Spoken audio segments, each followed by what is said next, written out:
आप सिर्फ और सिर्फ राज करना चाहते हैं कि समाज जो है वो लड़ता रहे, भिड़ता रहे। कभी हिंदू राष्ट्र की बात कर दिया, कभी जो है मंदिर की बात कर दिया, कभी मुसलमान की बात कर दिया, अब जो है यूसीसी की बात किया। और आने वाले अगर मान लीजिए कि जनता ने 5 साल और अगर दे दिया किसी ने, खुदा न खास्ते, तो ये देश बर्बाद हो जाएगा, गुलाम हो जाएगा। आज हम मानसिक गुलाम हैं और कल भी हम मानसिक गुलाम हो जाएंगे। आज हमारा संविधान, थोड़ा सा हम सांस ले रहे हैं, ये संविधान खत्म हो जाएगा, हमारा मौलिक अधिकार खत्म हो जाएगा, हमारे बोलने की अभिव्यक्ति खत्म हो जाएगी। मोदी जी अकेले कुछ नहीं है। आज उसमें से अगर 30 लोग 40 लोग जो है इस्तीफा दे दें तो सरकार उसी दिन गिर जाएगी। जो इलेक्ट्रॉनिक मीडिया, जो स्ट्रीम मीडिया है, वो जो है गोद में बैठी है, पैसा खा करके दलाली कर रही है, जनता जान रही है। नमस्कार, मैं ज्योति यादव और आप देख रहे हैं नेशनल दस्तक। आपको बताना चाहूँगी कि देश दुनिया में तमाम मुद्दे, फिर वो चाहे यूसीसी हो, महंगाई की मार हो और बनारस का वो वायरल वीडियो हो जिसमें एक व्यक्ति ने अगर अपनी सब्जियों को जेड प्लस सिक्योरिटी दे दी तो उस व्यक्ति को ही पुलिस कर्मियों ने गिरफ्तार कर लिया। मामला सिर्फ इतना था कि महंगाई को लेकर जनता परेशान थी और उस परेशानी का हल तो नहीं निकल सकता था, इसलिए सरकार पर कटाक्ष और सीधा निशाना साधा।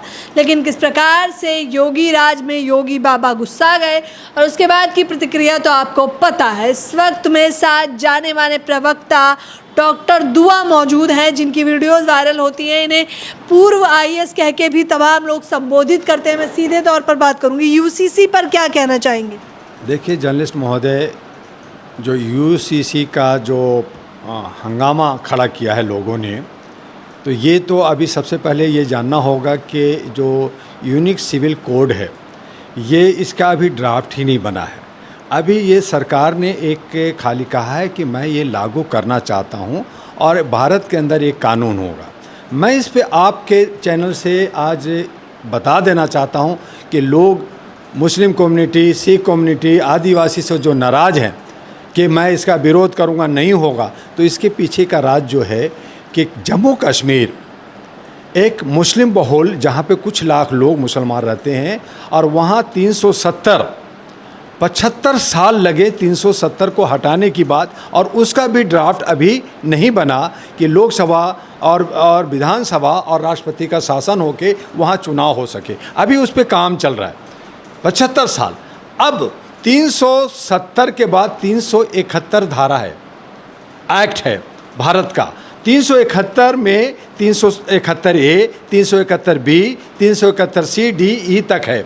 और उन तमाम में आपको बताना चाहूँगा कि भारत के अंदर आदिवासी 13 करोड़ रहते हैं और आदिवासी नॉर्थ ईस्ट के से लेकर के 8 राज्यों में रहते हैं। तो एक जम्मू कश्मीर का इशू को आप 75 साल में आप 370 हटाए हैं। 8 राज्यों में 13 करोड़ आदिवासी जिनकी रहन सहन, खान पीन, शादी ब्याह सारे भिन्न हैं, उनकी अलग कानून है, अलग सिस्टम है, अलग जो है उनकी विधि विधान है, अलग उनकी पूजा की पद्धति है। आप एक कैसे कर दोगे? पहली बात। दूसरी बात कि 3 करोड़ हमारे के यहाँ भारत के अंदर सिख रहते हैं। सिख का उनकी कुछ मान्यता है शादी का, और बहुत सारे उनकी जो है कोड हैं अपने। वैसे ये मैं बता दूँ, 3 करोड़ हमारे के यहाँ जो है क्रिश्चियन रहते हैं, उनका अलग कुछ मापदंड है, रहना खाना पीना। और 20 करोड़ मुसलमान रहते, पूरे भारत में रहते। मैं कहता हूँ सिविल कोड लाइए, अच्छी बात है। एकता को बढ़ाने की बात कही जा रही है ना यूसीसी के माध्यम से। एकता कैसे बढ़ेगी? हमारे के यहाँ क्या आज एकता नहीं है? क्या एक कानून नहीं है? क्या हमारे के यहाँ एक सुप्रीम कोर्ट नहीं है? क्या हमारे के यहाँ 100 सुप्रीम कोर्ट है? क्या हमारे के यहाँ कहीं कोई मर्डर होता है या कोई चोरी होता है, डकैती होता है, तो थाने के अंदर मुसलमान के साथ कोई एक्ट लगेगा, हिंदू के साथ कोई लगेगा, और सिख के साथ कोई लगेगा, और आदिवासी के साथ कोई लगेगा? सभी कानून एक होते हैं। अगर राजधानी या कुछ भी हो तो कानून एक ही है, लेकिन मानने वाले, मान्यता वाले लोग जो हैं थोड़ा अलग अलग हैं। और यही वजह है कि दलित शोषित जो लोग हैं उनको दबाया जाता है, और वीआईपी जो लोग हैं जो अपने को दबंग कहते हैं, उनकी कानून अलग होती है। आज सरकार की मंशा जो है रोजगार से, महंगाई से, स्वास्थ्य से, शिक्षा से भटका कर करके ये जात पात में, कानून में और ऐसी ऐसी हथकंडे महंगाई पर तो थोड़ा सोच कर बोलिए, आपको लग रहा है महंगाई है? महंगाई तो पूरा है ना। आप लीजिए ना, लाल टमाटर हो रहा है 250-300 रुपये किलो टमाटर। आमदनी 50,000 है जनता की। कौन सी है, किसको है?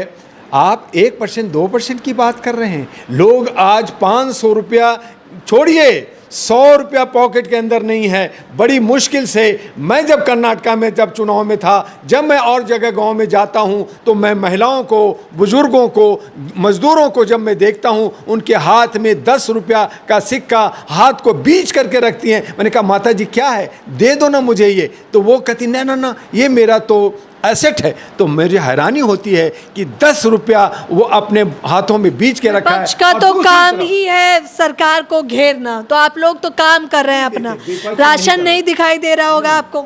हमने 9 साल सरकार को देखा, इन्होंने ये जुमलाबाजी या जो है खाली योजना परियोजना, ये कर दिया वो कर दिया। सिर्फ आप घोषणा से क्या पेट भरेगा? मोदी जी चर्चित चेहरा है, चेहरा नहीं दिखता अब। आप मुझे ये बताइए, वो कहते हैं कि मेरे पास इतना फीस है, मैं ये कर दिया ये कर दिया ये कर दिया।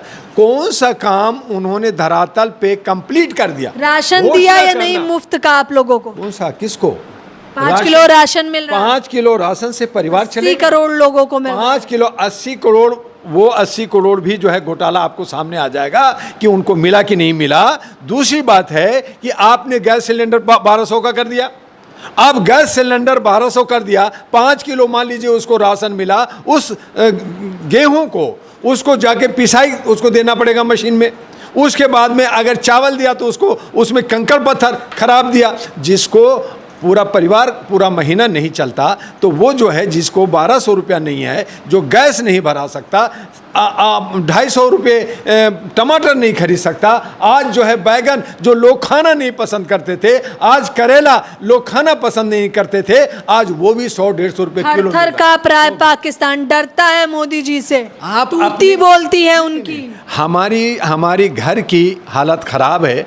हम जो है आर्थिक रूप से कमज़ोर हैं, हम गरीबी में जी रहे हैं, और आप पाकिस्तान और जो है फ्रांस की बात कर रहे हैं। अरे मेरे भारत के अंदर जो है मणिपुर जल रहा है, आपने एक लफ्ज नहीं बोला। आप जाकर के वहाँ उनको, जो लोग मर रहे हैं, हजारों लोग मर गए अब तक, कितने का घर जल गया, आप उस पर क्या सद्भावना लाया? क्या आपने सामाजिक सौहार्द लाया? नेशनल हार्मनी लाया? आपने क्या किया? तो आप जो है मेन मुद्दा से भटका के लोगों को गरीब रख करके, लोगों को बेरोजगार रख करके, लोगों को अशिक्षित रख करके आप सिर्फ और सिर्फ राज करना चाहते हैं कि समाज जो है वो लड़ता रहे, भिड़ता रहे। कभी हिंदू राष्ट्र की बात कर दिया, कभी जो है मंदिर की बात कर दिया, कभी मुसलमान की बात कर दिया, अब जो है यूसीसी की बात किया आपने। एनआरसी कहाँ गया? उसकी ड्राफ्ट क्यों नहीं बना? इतने तो हंगामा हुए तो क्यों नहीं लागू हुआ? तो आप जो चीज ला रहे हैं उसको प्रॉपर कह रहे हैं 70 साल में जो बर्बाद हुआ है वो धीरे धीरे करके ठीक होगा। अब आप 9 साल में नहीं, सब कुछ नहीं होगा, आप समय दीजिए, 24 में जिताइए, फिर देखिए। ऐसा नहीं है दूसरे पे ठीकरा फोड़ना कि दूसरा 70 साल में नहीं किया तो मैं 7 साल में देश को बेच दूंगा, 7 साल में देश को बर्बाद कर दूंगा, 9 साल में देश को बर्बाद कर दूंगा। यही तो हो रहा है। और आने वाले, अगर मान लीजिए कि जनता ने 5 साल और अगर दे दिया किसी ने, खुदा न खास्ते, तो ये देश बर्बाद हो जाएगा, गुलाम हो जाएगा। आज हम मानसिक गुलाम हैं और कल भी हम मानसिक गुलाम हो जाएंगे। आज हमारा संविधान, थोड़ा सा हम सांस ले रहे हैं, ये संविधान खत्म हो जाएगा, हमारा मौलिक अधिकार खत्म हो जाएगा, हमारे बोलने की अभिव्यक्ति खत्म हो जाएगी। और इसको बचाने के लिए हमारे नौजवानों को, हमारे महिलाओं को, हमारे बुद्धिजीवियों को आगे आना होगा और अंधभक्ति से हट कर करके अपनी जो समस्या है रोटी कपड़ा मकान का, उस पर आवाज उठा करके विपक्ष एकजुट होकर भी कुछ नहीं कर पा रहा। आप लोग एकजुट हो जाइए, फिर भी कुछ नहीं। विपक्ष जो लोग चोर हैं, मैंने बार बार कहा, एक ह्यूमन राइट्स एक्टिविस्ट होने के नाते मैं देश विदेश में हर जगह कहा कि मुझे क्षेत्रीय लोग, जो लोग ईमानदार हैं, जो पढ़े लिखे लोग हैं, क्या वो कम हैं? इलेक्शन कमीशन में पॉलिटिकल अमेंडमेंट एक्ट की बात किया, जो दल बदलू हैं उनको जो है बाहर किया जाए, उनको हमेशा के लिए उन पे चुनाव पे रोक लगनी चाहिए। और जो जितने भी पार्टियां हैं उनमें से जो दागी लोग हैं उनको जनता उनको हराए और नए और अच्छे सच्चे जो देशभक्त हैं, देश के लिए, समाज के लिए सोचते हैं, उनको जिता के लाएं। हम उनको सैल्यूट करेंगे। जनता को अब जागना होगा, जनता को अपने हाथों में लेना होगा। आपका जो लोकतंत्र है, लोकतंत्र को जनता ही बचाएगी। और ये लीडर लोग जो हमारे ऊपर जो है जुल्म और सितम कर रहे हैं, शोषण कर रहे हैं, दोहन कर रहे हैं, इससे हमें बाहर खुद शोषण करने वाली विपक्ष यानी कि कांग्रेस सरकार जा चुकी है। अब सभी के बल्ले बल्ले हैं। मोदी जी के अलावा कोई चेहरा नहीं दिखता। देखिए, मोदी जी अकेले नहीं है, 302 जनप्रतिनिधि सांसद का चुने हुए एक लीडर हैं। मोदी जी अकेले कुछ नहीं है। आज उसमें से अगर 30 लोग 40 लोग जो है इस्तीफा दे दें तो सरकार उसी दिन गिर जाएगी।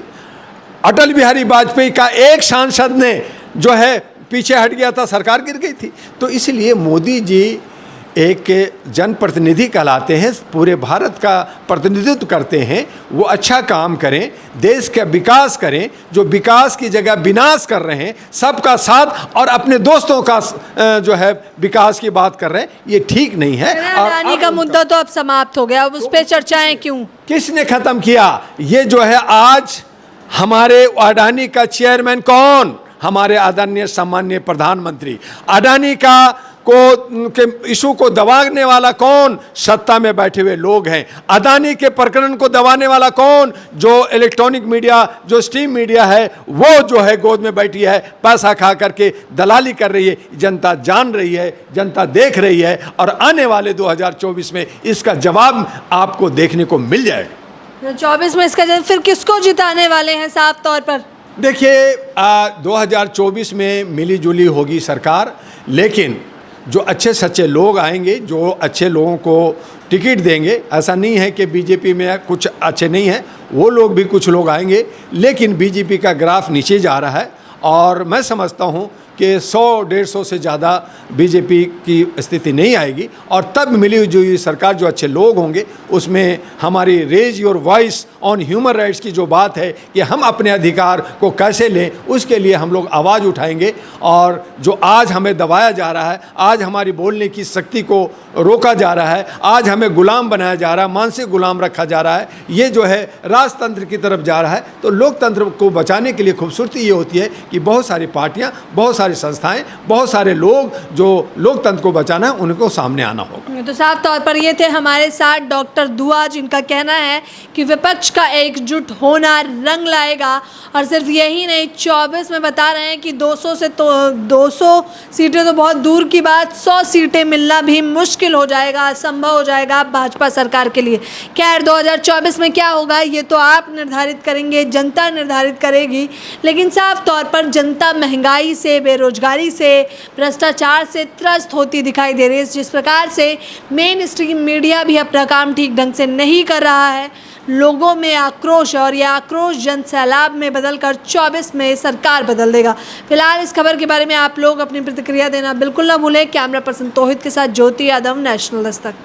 नेशनल दस्तक की आपसे गुजारिश है कि अगर इसको बचाना चाहते हैं तो नेशनल दस्तक को सब्सक्राइब करने के लिए रेड कलर के सब्सक्राइब बटन को दबाएं, फिर बेल आइकन की घंटी दबाएं। नेशनल दस्तक को बचाने के लिए बहुत जरूरी है कि हर खबर को शेयर करें, लाइक करें, कमेंट जरूर करें।